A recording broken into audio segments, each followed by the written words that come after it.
Okay, it's December 10th, and tonight I'm going to Mickey's A Very Merry Christmas Party. Should be really fun.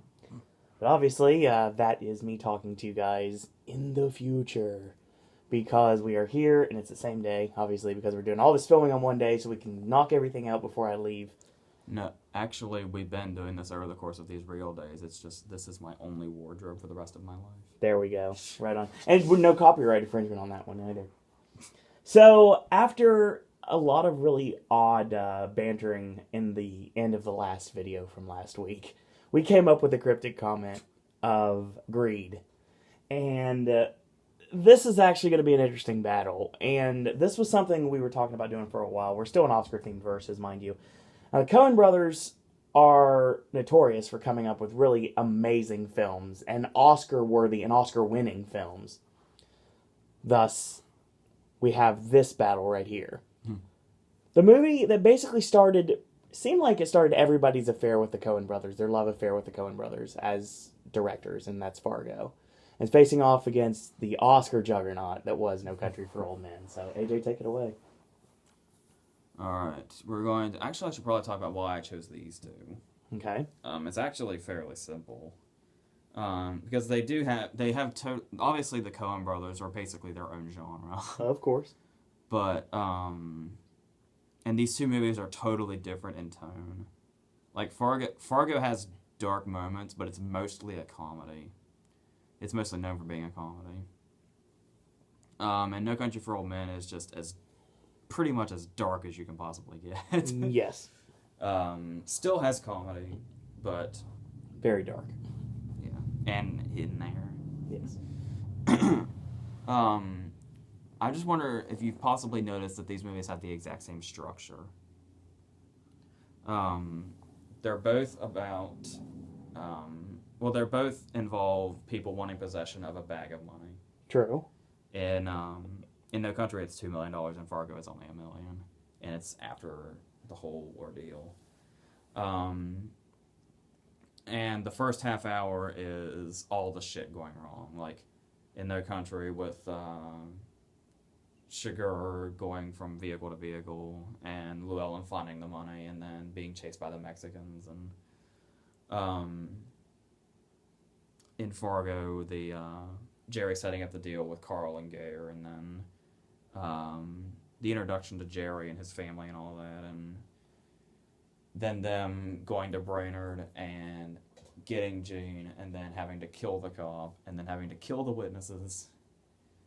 And then I think in both movies it's almost the exact same time. It's like 35 minutes in, our main character, who is the law enforcement, is introduced after all the shit has gone down. You can technically say Ed Tom was introduced at the very first scene because he's the narrator, but we don't actually see his introduction until after all the shit's gone down and he has to go investigate. And we have Garrett Dillahunt, who is Wendell, and he is basically to Ed Tom what Lou is to Marge. I actually almost expect his character to show up and see Wendell and say, hiya, Lou. I mean, Wendell. So, Go unspoken, too. But, no, the Coens would never, ever be self-referential. No. And then, of course, and I also have some of the same, like, shots. Like, this particular structure of the particular structure of words, step out of the car, please, sir. That exact line is in both movies. It's what the trooper tells Carl after he stops them, and it's what Sugar says to the driver of the Ford. I think it was. Yes, because that guy's name in the credits is Man in Ford, the first guy to get the cattle gun. So, yes. And we're going to start with, you could say that each like a character in No Country could resemble a character in Fargo, as far as their placement in the story.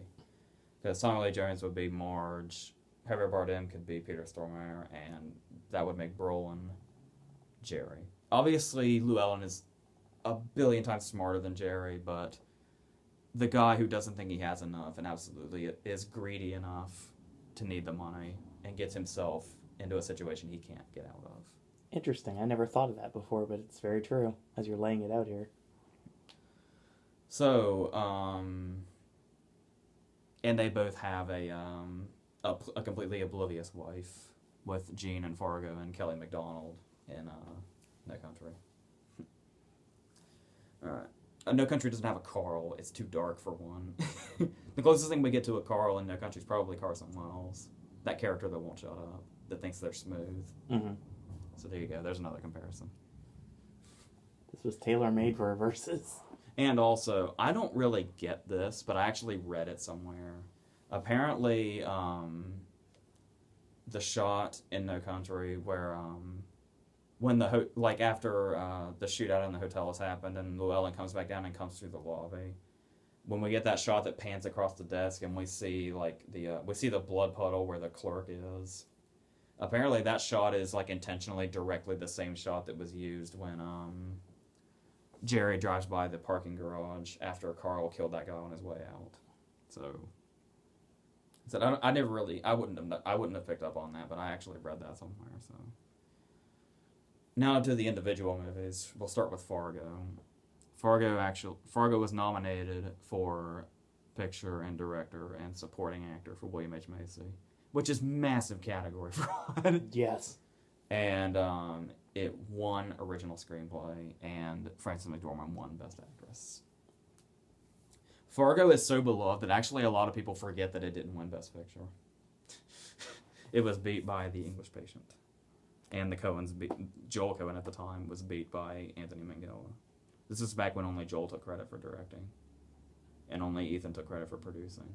I don't know why they waited so long to just take credit for all the jobs, but because apparently it's always been like that. They just thought they'd split up the jobs and the credits for a while. So we'll start with. Yes, we've already started with Fargo. I quit. Okay.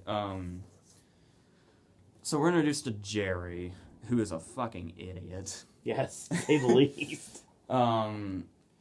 He's always trying. We don't know how behind he is on money, but we can go as far back as to assume that he married Jean because Wade is rich, which Wade apparently knows because Wade hates him and never gives him any money. So, and then obviously he goes to Carl and Gare because he has no money and he's in trouble and he needs to do this fake kidnapping to get the ransom from Wade.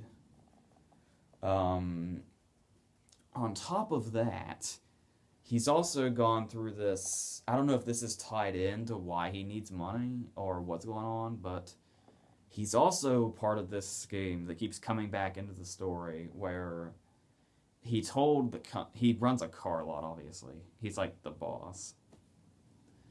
And he told I don't know how this works, but basically his inventory. Mm. He wrote down a bunch of fake VIN numbers for cars that don't exist and sent them to this company and told them that these are the cars that he sold. But now, and of course, he's saying, he writes the numbers really sloppily to kind of stall. So when they get them, they say, we can't read these numbers, you have to send it again. And it just gives him more time to do whatever in God's name this plane is going to lead to. And God knows what he owes. He probably doesn't even know. So that leads to him meeting Carl and Gare, Gare was recommended to him by Shep Proudfoot, who was a mechanic in his shop. And the plan is to have them kidnap Jean so Wade will pay $1 million for her. And Jerry will split that money with them and be able to pay off whatever it is. Even splitting $1 million with Carl and Gare, I don't think he'd have enough left over to do whatever he needs to do. But of course, that goes awry when they,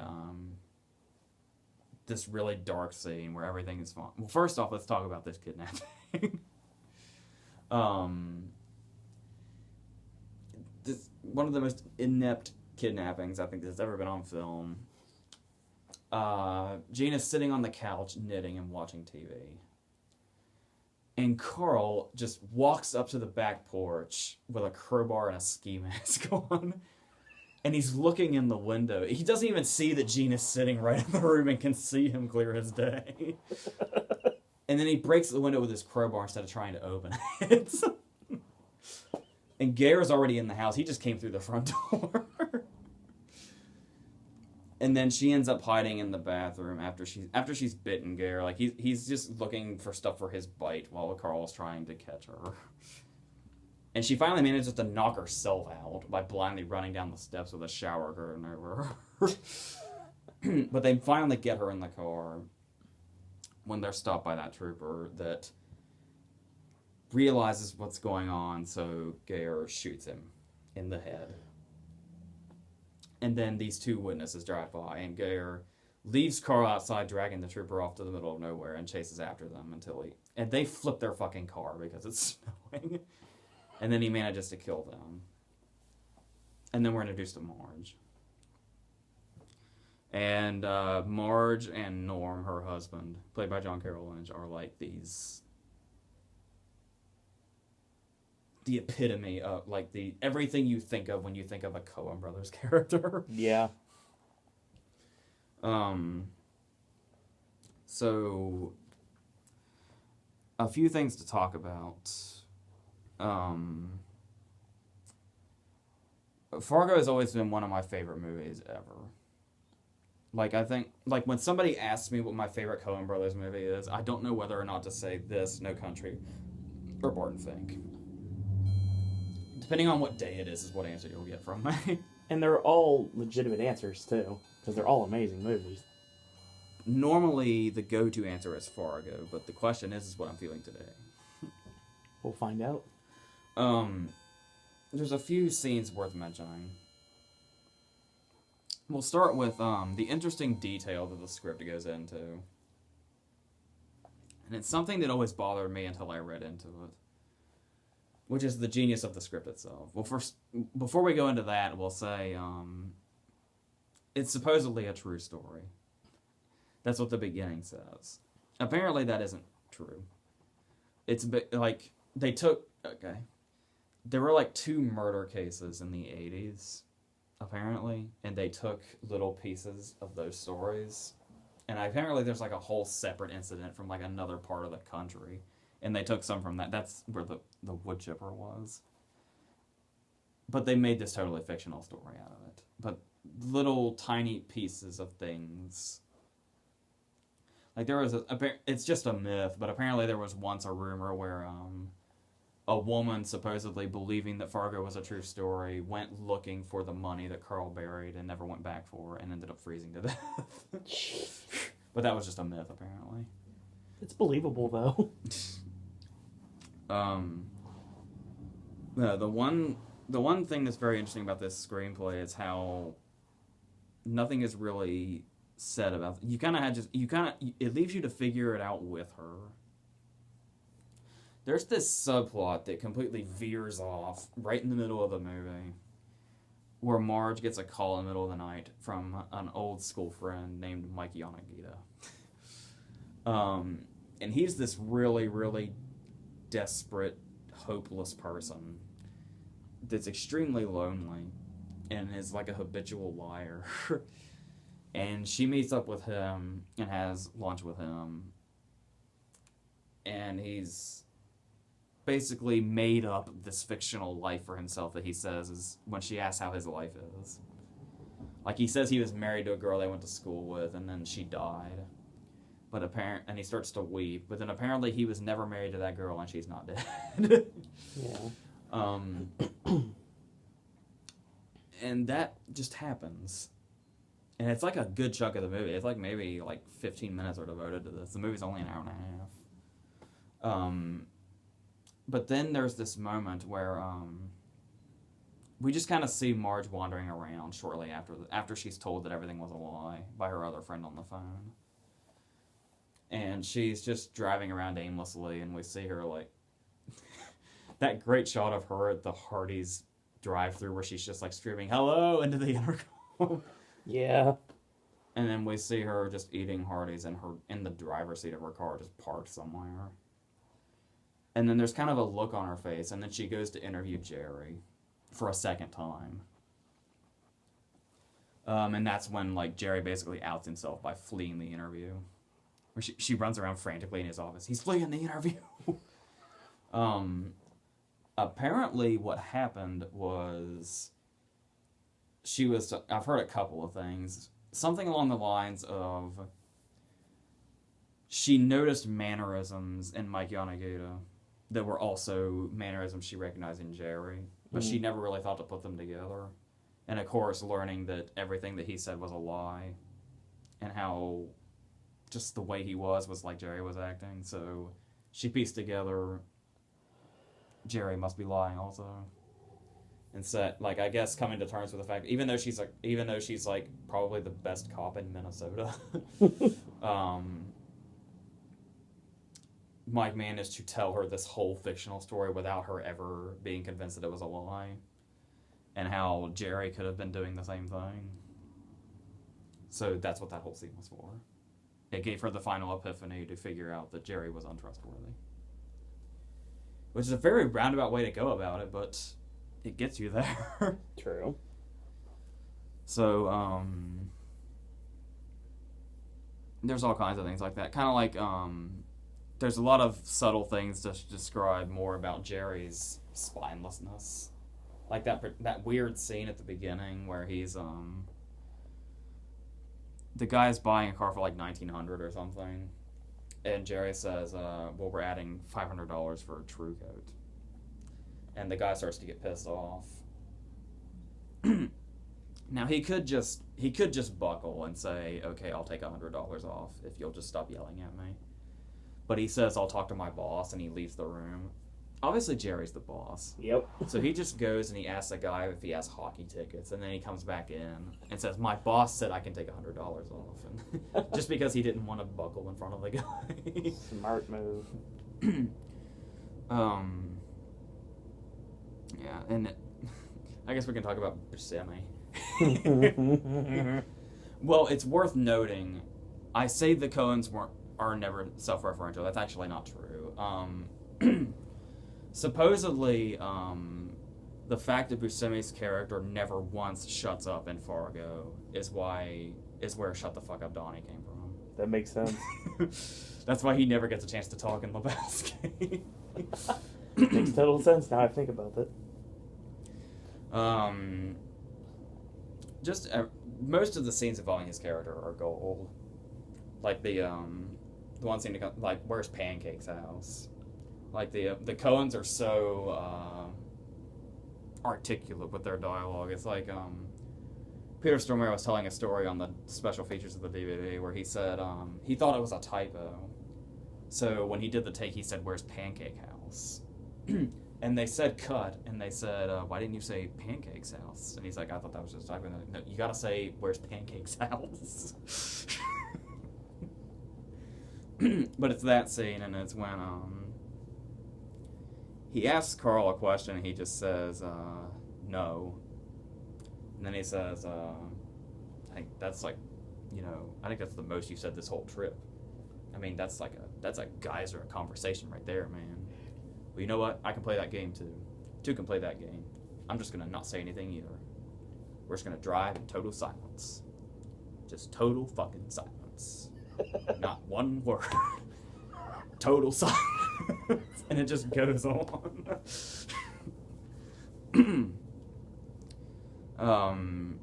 There's the famous scene with the prostitutes where we get, apparently it's in IMDb's trivia. Apparently the word "ya" is said 54 times throughout the movie. God. And then there's the great informer guy. Yeah. That's like shoveling the snow on his driveway, and he's the one, he met Carl at a bar or something, and he's informing the cops about him. And this guy's great. That's what's great about the Coens, is they have these fucking side characters that you remember even though they only have one scene. Everybody goes back to the bear guy in True Grit. Yes. It was not J.K. Simmons. Yeah, no, J.K. Simmons was the voice of Maddie's lawyer. Yep. That we never actually saw. This guy's informing him about Carl and everything Carl said, and he's just talking about like, what do you think I am, some kind of jerk? Only he didn't say the word jerk, and then he said, last guy talking to me like that's dead now, and I don't mean of old age. He just kept saying, geez, I'm going crazy out there by the lake, and I thought that was kind of fishy, so I thought I'd call it in, so I called it in. End of story. I really paraphrased there, but that's pretty much how the conversation went. Like Dennis Farina in Big Trouble. And then we have the infamous wood chipper, which is I love the way the scene builds, because we see him kill Carl. There's no mystery to that. But then we finally see Marge discover the Tansiera. So she's gonna go investigate the house. And we hear this buzzing in the distance. It's really, really you can barely hear it. But the closer she gets, the louder it's getting. And we start to hear kind of grinding amidst this buzzing, but we don't really know what it is. And then that's the infamous shot of Peter Stormare putting Buscemi into the wood chipper with only his leg remaining now. And then we have the big Marge scene where she's in the car with him doing her There's More to Life Than Money speech. People love the line, I guess I was Mrs. Lundegaard on the floor in there, and I was your accomplice in the wood chipper. Yeah, Gare actually killed Jean off screen, and they do it very unceremoniously. Because she was sitting there with a bag on her head next to the oven. And I guess we assume he shot her in the head, because we just see Carl comes in after the altercation with Wade, which resulted in Wade's death. And he looks and he sees Jean laying on the floor and there's blood splatter on the stove. And he says, what the fuck happened to her? And Gare's response is, he doesn't even look. He's eating a TV dinner and watching a soap opera, and he's about to cry over the soap opera because the woman just says something like, I'm pregnant.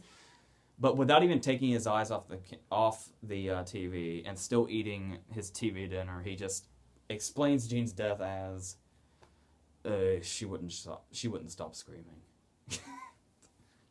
That's the only explanation we get. So that's basically in a nutshell what there is to love about Fargo, which is most of the movie. Yeah. As far as No Country is concerned, like I said, we're totally shifting tone, because Fargo is actually mostly considered a comedy, despite the crime and some of the horror in it. Statistics-wise, it won 4 big Oscars. Technically, 6. No, 8.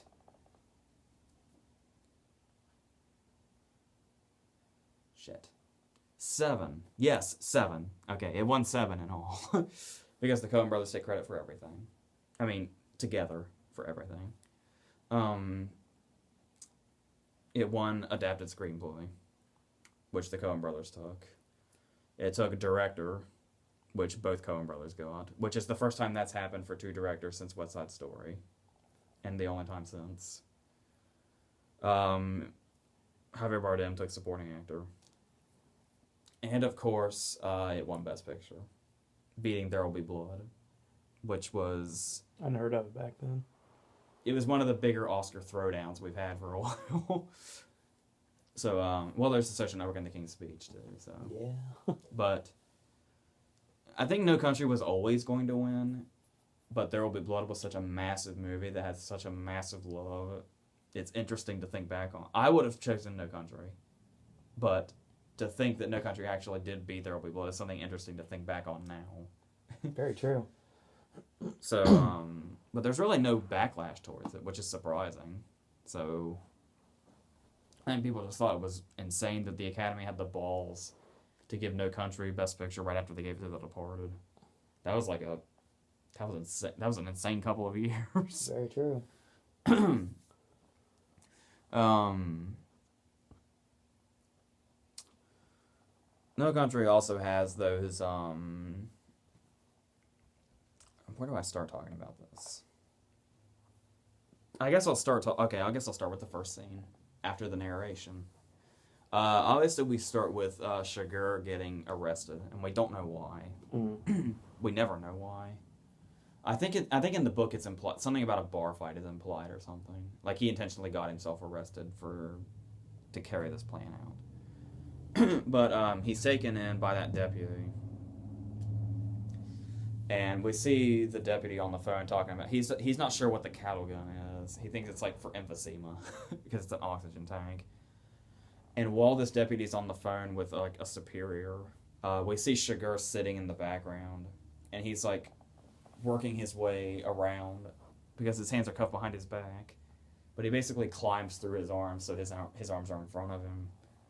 And just as this deputy hangs up the phone, Shiger comes up from behind him and strangles him with the handcuffs until it splits his neck open. But the great thing about this scene is what was a big deal when No Country was out. Like all the critics like went insane for this, and it is awesome. The movie really has no score. It has a moment of score maybe 2 or 3 times throughout the whole movie. Instead, this happens a couple of times. This happens during the shootout at the hotel too. While Shiger is strangling this guy, there's a train passing by outside that kind of works as a score. Like you have the scratchiness of it when it's going by, and then you have that general train sound working as it's happening. And then just as the strangulation ends, the train has completely passed and it's silent. That's awesome, especially on the sound guy's part. That's why I was so pissed off that the Bourne Ultimatum took the sound Oscars, because this is like one of the only times where I actually paid attention to how sound really worked to affect a scene. And then we go right into Llewellyn. Well, he kills the guy in the fort, obviously, like we talked about earlier, but then we go on to Llewellyn, and there's this really great scene that has like maybe 3 lines of dialogue in it, and they're all Llewellyn talking to himself, because it's just him. We see him hunting, and then he goes out to where he shot the deer, the badly CG'd deer. I don't know why that happened, but that's like the only problem with the movie. And then he sees blood going a different direction from where the deer ran. So he looks in that direction, and there's a dog that's like hopping because it like is wounded, and that leads him to where the failed drug deal happened, where all these bodies and these trucks are. So he goes down there to investigate and he's basically figuring out everything that happened here and how he can benefit from it. So he sees that one of the trucks was filled with drugs. So he realizes that money had to have been involved. So he figures out that the guy maybe went the way he came. So he goes that direction and basically tells himself, well, if he was going to stop, he was going to stop in shade. And so he looks for trees. And sure enough, he finds a set of 2 trees out in the middle of nowhere. And the dude is laying out there dead. And he had the big briefcase with him. And of course, when you open the case, $2 million is inside of it. And then he takes them. And this whole scene, just the silence of it is really, there's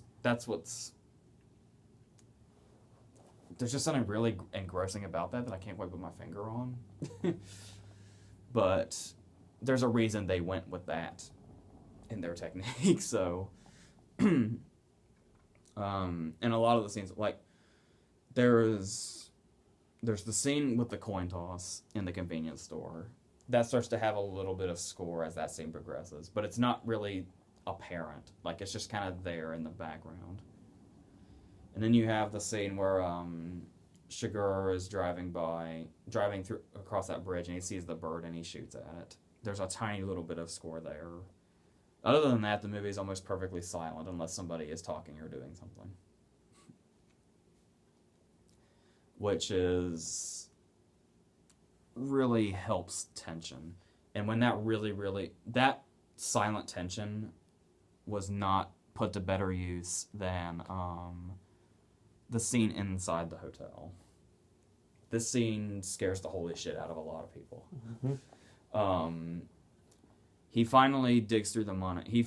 Llewellyn figures out, people keep finding him, so there's got to be something in the money. So he manages to find the transponder, which people can use to track him. That we see Sugar use earlier in that great hotel scene that I didn't even mention, where the Mexicans that they're waiting in the room, and Sugar goes in and kills them, and Llewellyn's in the other room pulling the money out from the other side of the vent. That whole scene is insanity, worth talking about, but I've already started this other scene now. Llewellyn finds the transponder and realizes that Sugar must be coming. But when he got his room, he told the clerk to call him when somebody was coming. Mm. So he senses that somebody's coming, so he calls the front desk, and nobody answers. So clearly shit has gone down. So instead of getting rid of the transponder, climbing out the window and throwing it into the abyss, he just sets the transponder down on the dresser, pulls out his shotgun, turns out the lights, and just waits for Sugar to come through the door. But, oh my god, this scene. So Llewellyn has all the lights turned out in the hotel room. And underneath the floor, you can see the light from the hallway. So you see Sugar standing outside the door, just the shadow where his shoes are. But he doesn't do anything, he doesn't say anything. He just stands there. And then he walks away. And Llewellyn is still just watching the door like a hawk. And you think maybe Sugar just gave up on life. Maybe he thinks it's in another room. Regardless, Sugar has walked away. But then we see the crack underneath the door, and we see the hallway light go out. So everything is in darkness now. And then there's that moment when you watch the scene on YouTube, one of the comments says, Jesus Christ, it gets me every fucking time, no matter how many times I've seen it. The moment where we linger on the door's lock forever. And then finally Sugar shoots it out.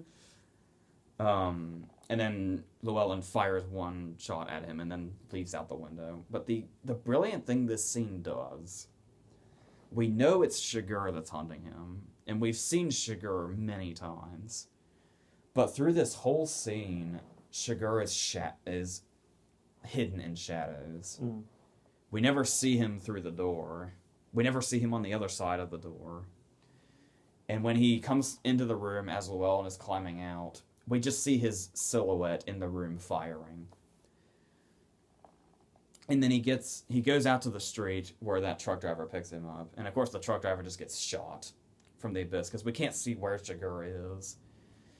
And Llewellyn gets in the truck and tries to drive it from the passenger seat, which fails miserably. And Sugar is just shooting holes all over this truck. But we still can't see him. We just see the flash from his shotgun way in the distance. They're just not showing him at all. Because we never know where he is. He finally comes back into the light when he's looking for Llewellyn on the street. But as that scene was, without showing Sugar, was I would have never thought to do that. I don't know what makes it so effective because we already know it's Sugar. But just something about not seeing him and where he's coming from is awesome. Indeed. There is this there's this interesting thing that happens. Basically, you ask anyone, what I've heard is you can see the movie from 3 different perspectives, given the 3 different main characters. Because you have Ed Tom's perspective, who is the old guy basically sitting back and going, this world is too much for me, that's getting too out of control. Yeah. He's on the verge of retirement because this is just, he's always reading shit out of the newspaper that's really insane, and it's he doesn't know what the world is coming to, which I believe is what the title refers You can see it from Llewellyn's perspective, where it's like like an on the lam thriller, and then you can see it from the perspective of Shigur, where it's pretty much a horror movie to you. There's some theories that Shigur is like the actual angel of death. This movie had a lot of theories when it came out. Yeah. But there's this particular. It's kind of the same subtlety of I wouldn't say the same subtlety as Mike Yanagita, but it's something you probably don't really catch on to. Obviously, No Country for Old Men goes in all the directions you don't expect it to go. Like the whole killing Llewellyn off before with the half an hour still left. That pissed so many people off, and it happens off screen too.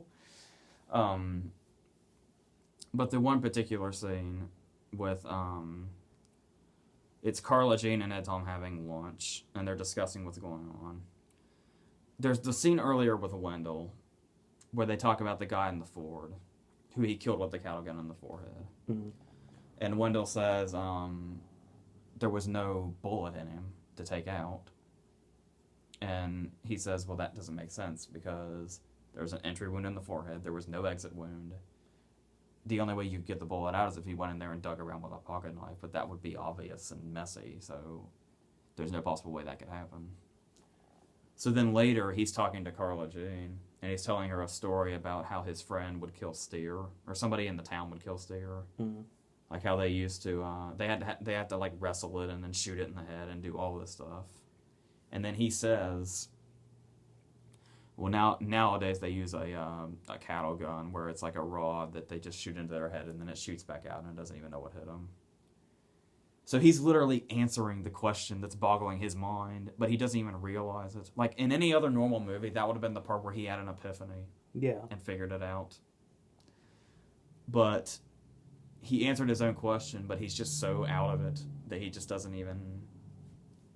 It just does not even register with him at all. So... But which is good, because when movie... Like, most of the time when people have epiphanies like that, like... You know, it's very... That wouldn't exactly be the way the epiphany would be in real life. No. It's in most movies, one clue tips off a detective to know every fucking thing that's going on somehow. But here, the answer to his question earlier is literally right in front of him. It just came out of his own mouth, and it doesn't even remotely register with him. That's a very interesting scene to watch. And then, of course, you know, obviously, the plot with the money is what everybody... That's basically the main plot of the movie, but most people don't realize is the whole... The fact that they managed to kill Llewellyn off so quickly and so nonchalantly is the main focus is how Ed Tom is seeing the world. And how this is just basically the last... Like, Llewellyn's death is finally what sent him into, you know what, I'm done. I'm just going to retire and not worry about this. And Shigur goes on his... Like, the movie ends with Shigur just kind of disappearing into the abyss after his car wreck. But in the actual book, we actually have a scene where he's, like, in a suit and he's, like, returning the money to where it should be.